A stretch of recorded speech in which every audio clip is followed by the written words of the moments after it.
I think if I hear you call me Becky one more time, six-pack, I'm gonna pop your tops. All six of them.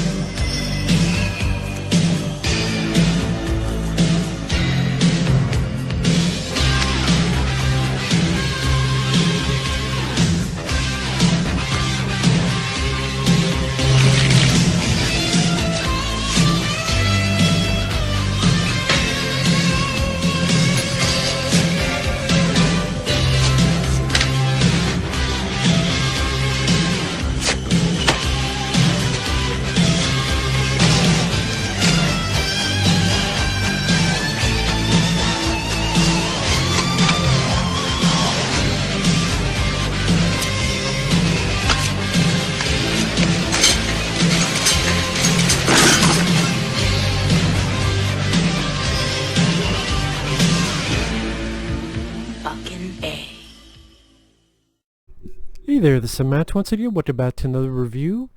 This was another request, but not because of Patreon, but because of PayPal.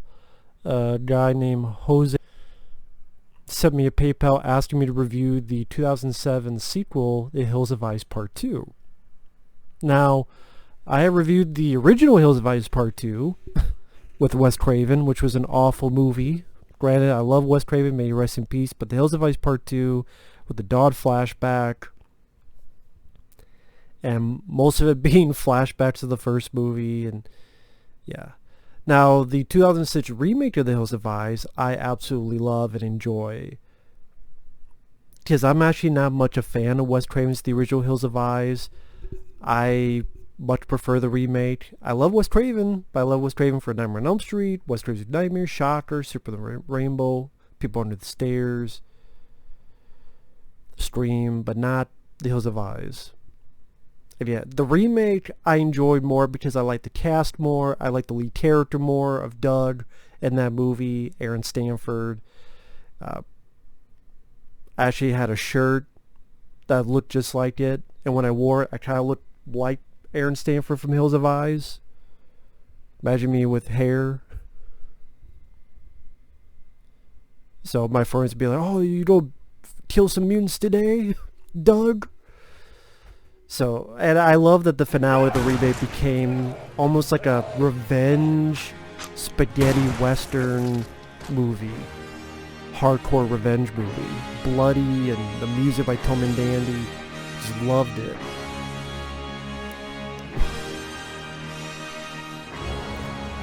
Became like a little action movie.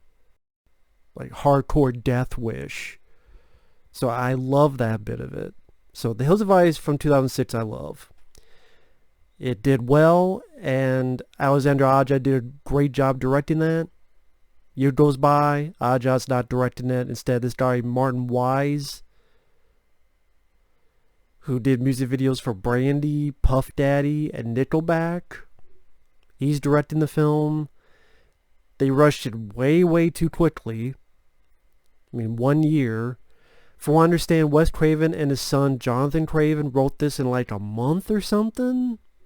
Maybe they should have taken a bit of time. And with that said, I don't hate this movie, but it's not a good movie. I know that doesn't make sense. I chalk this up as a dumb time waster, where it has a lot of flaws. Nowhere near as good as the 2006 film, but I'm sorry, I would take this over Wes Craven's Hills of Ice Part 2.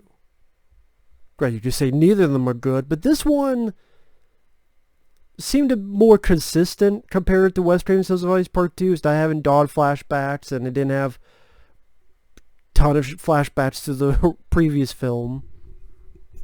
I like the concept, the setup, where this group of National Guardsmen, men and women, they go out into the desert on a mission, and they're wet behind the ears. They're supposed to go in to resupply these scientists who are installing all this surveillance stuff. Which then goes to show on a positive note, that the family in the first movie did make it out alive, because they would have had to tell their story, thus why these scientists are put in surveillance to find what the hell's going on. And the beginning, the beginning's pretty, the first minute, something's afoot, not in the good way, because you have this woman who's captive, and she gives birth to this mutant kid, and yeah, you say it's in poor taste, granted it's called The Hills of Eyes, but the baby, granted it didn't need to look real, but it looked really fake too, and there's some good, gore moments, but the effects on, that baby and the mutants are very lackluster, considering this is KMB. Kurtzman, Nicotero, Berger, KMB did the effects on this, and I thought the effects in the previous film, the 2006, was actually very solid. I like the look of the mutants. I like the gore, of course. Maybe the Alexander Aja had an influence on that, considering Aja's work in other movies. Which he's a director I like. He did Crawl last year, Mirrors, which I liked with Kiefer Sutherland. Here, this director, I don't know what else he's done. I don't know if TMB was just having an off day, off week, off month. If the movie was too damn cheap. But I've seen them work with lower budgets and they did better work than this. So I don't know what the deal is with that. But I liked how some of the people get killed. One guy gets an axe into the head. Jeff Kober, who I remember is the bad guy in the first part of Lou Diamond Phillips. Sally's not in the film too much, but it was nice to see him in there. Again, he's not in the film too much, sad to say. The movie, it was pretty short. 90 minutes, if that. If you take out the end credits, an hour and 20-some minutes, it went by at a pretty decent pace. I couldn't say I was that bored with it. The cast is pretty damn weak, though, especially compared to the previous one, where you had Ted Levine, Kathleen Quinlan, Aaron Stanford. Really solid cast. Here, a lot of them are very weak and stilted in their dialogue delivery. I don't mind the lead guy, Michael McMillian. I'm not saying he's fantastic. I'm not saying he's great. I'm not saying he's as good as Aaron Stanford in the previous film. But Michael McMillian, I've seen much worse. I thought he did fine as this guy who, like the previous one, not the most violent guy, but then he has to bring that out of him later on in the movie. So they're kind of regurgitating that motif. Yet again, done much better in the previous one by Aaron Stanford's Dud character. But here, I thought it was fine. The other guys, Jacob Vargas as the asshole. He was actually, I believe, one of the kids in Ernest Goes to Camp, which is pretty funny. He plays the character Crank, because he's cranky. Yeah.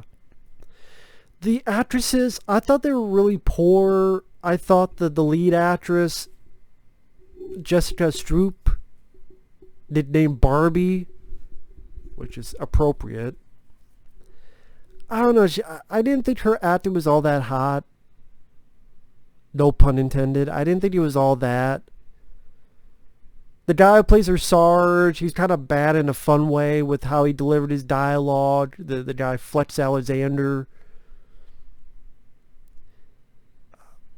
The other characters very disposable. Take them or leave them. I did not mind Lee Thompson-Young as Delmar, who, sadly, that actor passed away by suicide. That's too bad. I thought he was halfway decent. The way he gets killed was rather lame. He gets shot, but he didn't tell the other people that he was shot twice, so he dies from blood loss. And I'm like, well, that's lame. You might as well just have him fight the mutants and survive with the other characters. Might as well. The death scenes, I mean, when it starts out with a guy you have a cutaway shot, cut back, and there's a guy whose body's been cut in half and his guts hanging out. One person gets speared and then thrown over the cliff. Later on, a guy gets hung from the cliff and his arm gets cut off.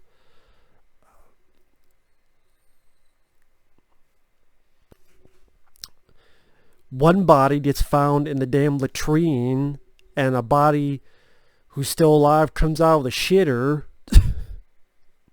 which is unique. I mean, other than, what was it, Sleepaway Camp 2 or 3? I think 2, where the killer killed someone by putting them in the latrine. Here, it's someone coming out of it, and then he dies of an infection of the wounds. I'm like, okay, that's unique. Whether good or bad, that's up to you. This way, fast pace. I like the setup of National Guards. They got guns. You get some gunplay. I like the finale where they're in the cave system and the characters are fighting the mutants. And granted, the mutants do not look that good. They look very poorly constructed makeup-wise. TMB really dropped the ball in this movie, but you know, they're beating the fuck out of them, stabbing one in the mouth with a bayonet. One unintentional laugh where Jacob Vargas' character gets killed because he pulls his dynamite out, but there's a trap with it. And then he realizes too late, he's like, fuck! And then he gets blown away. You weren't supposed to laugh, but maybe I enjoy this in a bad fun way. Maybe that's why I'm enjoying it. Michael Bailey Smith, who he was in the Hills of the previous film, he returns as a different character. This time Papa Hades, a different villain. The way it was shot, I didn't mind. Its pacing, I thought was fast. The cast, again, disposable, or moments of, I don't mind that guy, I don't mind that. The music, serviceable. The gore, not explicit. I mean, there's a lot more movies gorier than this, but, you know, couple deaths. Like one guy who gets pulled in and his body kind of gets broken in half as if it's the guy from the Blob remake. Another much better movie than this one. Derek Mears, he's one of the villains as well. But yeah, if you want to see him in a better, more fitting role, watch the Friday the 13th reboot. I've seen much better, but I've seen much worse. Especially when I was doing my 80s movie horror marathon, and I don't know if I'll ever get back to that because there's a lot of stuff to get to. I don't know. But I saw a lot of 80s slasher films, and some of them are good, but there's a lot of fucking bad ones, too. Like Final Exam, and Terror on Tour, and Splatter University.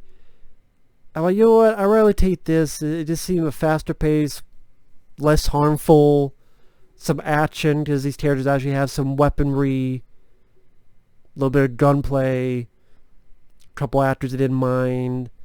The ending was not too BS bullshit. You know, 3 of the characters to survive, and then they do like a sequel hit like they did in the first one.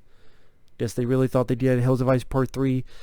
Curious why they didn't just call it The Hills Still Have Eyes. I'm surprised they didn't use that title. I know it's not much of a review. I usually just say it's not that much of a movie. But yeah, it's just, I think it's a harmless, dumb slasher film in the vein of an 80s movie.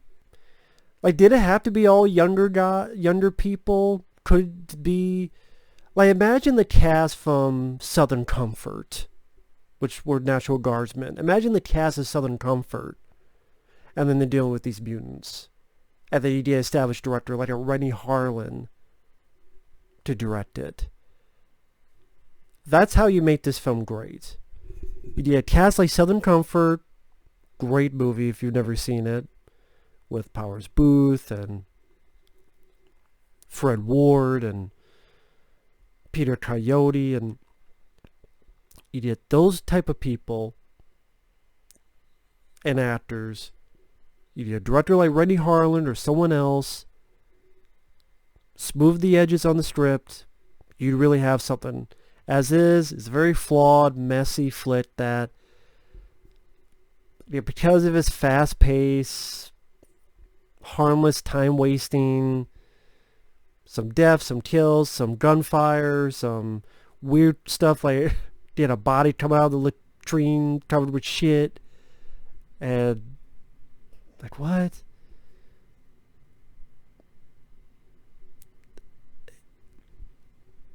I keep saying time waster. That's the best way to describe it, as a time waster.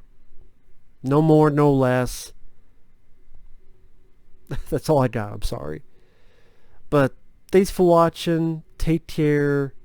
And we will see you in the next one. Later.